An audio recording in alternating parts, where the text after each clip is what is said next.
Hi hello வணக்கம். இன்றைக்கி என்ன வீடியோன்னு பார்த்தீங்கன்னா, நம்ம கடையில் ஒரு இன்சிடென்ட் வருது. ஸோ அதை தான் இப்போ உங்கள்கிட்ட சொல்ல போகிறேன்.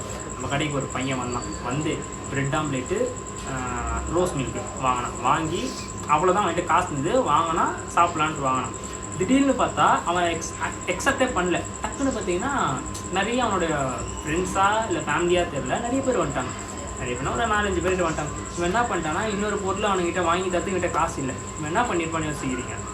இவன் என்ன பண்ணான்னா, அந்த பிரெட் ஆம்லேட் என்கிட்ட சொன்னான், அண்ணா இதை கொஞ்சம் 4-5 பீஸாக கட் பண்ணி கொடுத்தான். நானும் கட் பண்ணி கொடுத்தேன். கட் பண்ணி கொடுத்தவொடனே அவன் என்ன பண்ணுறான், எல்லாருக்குமே எடுத்து ஊட்டிட்டு இவன் ஒரு பீஸோ மேக்ஸிமம் எனக்கு தெரிஞ்சு 3 பீஸ் தான் அவன் சாப்பிட்ருப்பான் எனக்கு தெரிஞ்சு.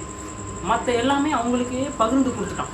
அந்த ரோஸ் மில்க்கும் பார்த்தீங்கன்னா அவன் குடிச்சானா இல்லை நான் பார்க்கல, அதையும் அவங்க எல்லாருக்கும் கொடுத்துட்டான். அவங்க வந்தவங்களும் சாப்பிட்டாங்க, விளையாண்டாங்க, போயிட்டாங்க. இவனும் கேஷுவலாக எடுத்துகிட்டு போயிட்டான். இன்னொருத்தன் பையன் அதே இன்சிடென்ட் தான். இவங்கிட்ட பார்த்தா ஃப்ரெஞ்ச் ஃப்ரை வாங்குறதுக்கு மட்டும்தான் காசு இருந்தது. அவன் என்ன பண்ணான்னா ஃப்ரெஞ்ச் ஃப்ரை ஆர்டர் பண்ணான். ஆனால் ஃப்ரெஞ்ச் ஃப்ரை போட்டு அதே மாதிரி அன்எக்ஸ்பெக்டடாக ஒரு 2-3 பசங்க வந்துட்டாங்க. அவனுக்கு நிறைய பேர் இருந்தாங்க, இவனுக்கு 2-3 பசங்க வந்தாங்க. இவன் என்ன பண்ணியிருப்பான் நீங்கள் யோசிக்கிறீங்க? யோசிச்சிங்களா? தெரியுதா இல்லையான்னு எனக்கு தெரியல. என்னால் ஒன்றும் கண்டுபிடிக்க முடியல. நான் என்ன யோசிச்சேன்னா, சரி இவனும் அதே மாதிரி தான் கொடுப்பான் போல் அப்படின்னு யோசித்தேன். கடைசியில் பார்த்தா இவன் அப்படிலாம் கொடுக்கல.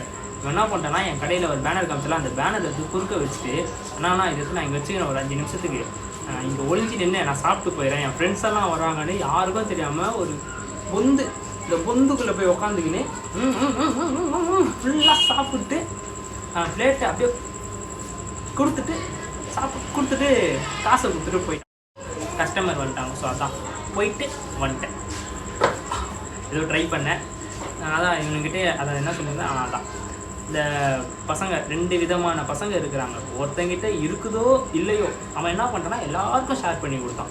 இன்னொருத்தன் அவங்ககிட்ட இருக்குதோ இல்லையோ ஆனால் தான் சாப்பிட்டா போதும், என் வயிறு நிறைஞ்சா போதும்னு சாப்பிட்றான். ஸோ இவனை குத்தம் சொல்கிறதா இல்லை இவனை குத்தம் சொல்கிறதா தெரியல. இவனுங்க 2 பேரில் யார் நல்லவனுங்க யார் கெட்டவனுங்கன்னு எனக்கு தெரியல. இதை நான் எப்படி லெசனாக எடுத்துக்கிறது அதுவும் எனக்கு புரியல. ஆனால் 2 விதமான கேரக்டர் இந்த உலகத்தில் சுற்றுது. அது மட்டும் நல்லா தெரிஞ்சுக்கினேன். அவ்வளோதான். இதோட நாளைக்கு வீடியோவில் பார்க்கலாம். முடிஞ்சால் ஏதாவது இன்ட்ரெஸ்டிங்காக கூட பார்க்குறேன். பாய்.